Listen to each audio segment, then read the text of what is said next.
येनद कुडुम में बीते 10 वर्षों में सेंट्रल गवर्नमेंट का बहुत अधिक फोकस पोर्ट लेड डेवलपमेंट पर रहा है। हमने समुद्री किनारों के इंफ्रास्ट्रक्चर के विकास और मछुआरे साथियों के जीवन को बदलने के लिए अनेक काम किए। पहली बार फिशरीज के लिए अलग मिनिस्ट्री, अलग बजट हमने बनाया है। पहली बार मछुआरों के लिए भी किसान क्रेडिट कार्ड की सुविधा दी गई है। मछुआरों के लिए डीप सी फिशिंग के लिए बोट्स के आधुनिकीकरण के लिए भी सरकार मदद दे रही है। पीएम मत्स्य संपदा योजना से मछली के कारोबार से जुड़े साथियों के लिए बहुत बड़ी मदद मिल रही है। என் நெஞ்சுக்கு நெருக்கமான குடும்ப உறுப்பினர்களே, கடந்த 10 ஆண்டுகளிலே மத்திய அரசாங்கத்தின் மிகப்பெரிய கவனம் துறைமுகம் வழிநடத்தும் முன்னேற்றம் மீது இருந்து வந்திருக்கிறது. நாம் கடற்கரையோர கட்டமைப்பின் முன்னேற்றம் மற்றும் மீனவ நண்பர்களின் வாழ்க்கையை மாற்றும் நோக்கிலே பல பணிகளை ஆற்றியிருக்கிறோம்.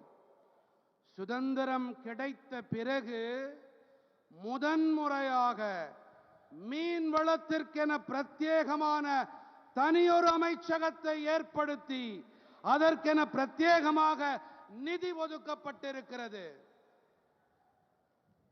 முதன்முறையாக மீனவர்களுக்கும் கூட விவசாயிகள் கிசான் கிரெடிட் கார்டு, விவசாயிகள் பற்று அட்டை வசதியும் அளிக்கப்பட்டிருக்கிறது.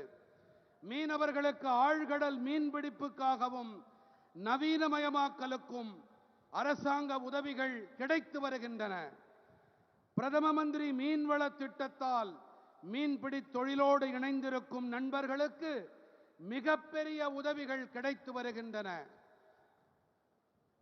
येनद कुडुम्ब में सागरमाला योजना से आज तमिलनाडु सहित देश के अलग अलग पोर्ट्स को अच्छी सड़कों से कनेक्ट किया गया जा रहा है। सेंट्रल गवर्नमेंट के प्रयासों से आज भारत की पोर्ट कैपेसिटी और जहाजों के टर्न अराउंड टाइम में बहुत सुधार हुआ है। कामराजार पोर्ट भी आज देश के सबसे तेजी से विकसित होने वाले पोर्ट्स में से एक है। इस पोर्ट की कैपेसिटी को हमारी सरकार लगभग 2 गुना कर चुकी है। अब जनरल कार्गो बर्थ 2 और कैपिटल ड्रेजिंग फेज 5 के उद्घाटन से तमिलनाडु से होने वाले इंपोर्ट एक्सपोर्ट को नई ताकत मिलेगी। विशेष रूप से ये ऑटोमोबाइल सेक्टर में तमिलनाडु की क्षमताओं का विस्तार करेगा। न्यूक्लियर रिएक्टर और गैस पाइपलाइन से भी तमिलनाडु में इंडस्ट्री को रोजगार निर्माण को बल मिलेगा। என் உயிரினும் மேலான என் குடும்ப சொந்தங்களே, சாகர்மாலா திட்டத்தால் இன்று தமிழ்நாடு உட்பட தேசத்தின் பல்வேறு துறைமுகங்கள் நல்ல சாலைகளோடு இணைக்கப்பட்டு வருகின்றன. மத்திய அரசின் பெருமுயற்சிகளால் இன்று பாரதத்தின் துறைமுக திறனிலும் கப்பல்கள் துறைமுகத்திற்கு வந்து திரும்பிச் செல்லும் நேர அளவிலும் பெரிய மேம்பாடு ஏற்பட்டிருக்கிறது. காமராஜர் துறைமுகம் கூட இன்று தேசத்தின் மிக விரைவாக மேம்பாடு அடைந்து வரும் துறைமுகங்களில் ஒன்றாக விளங்குகிறது. இந்த துறைமுகத்தின் கொள்திறனை நமது அரசாங்கம் கிட்டத்தட்ட 2 மடங்கு வரை அதிகப்படுத்தி இருக்கிறது.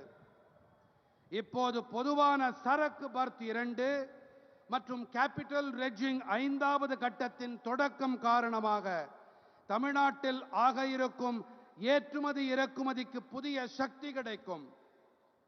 சிறப்பான வகையில் இது வாகனத்துறையில் தமிழ்நாட்டின் திறமைகளை விரிவாக்கும். அணுசக்தி உலை மற்றும் எரிவாயு குழாய் மூலமாகவும் கூட தமிழ்நாட்டின் தொழிற்சாலைகளுக்கு வேலைவாய்ப்பு உருவாக்கல்களுக்கு புதிய பலம் கிடைக்கும்.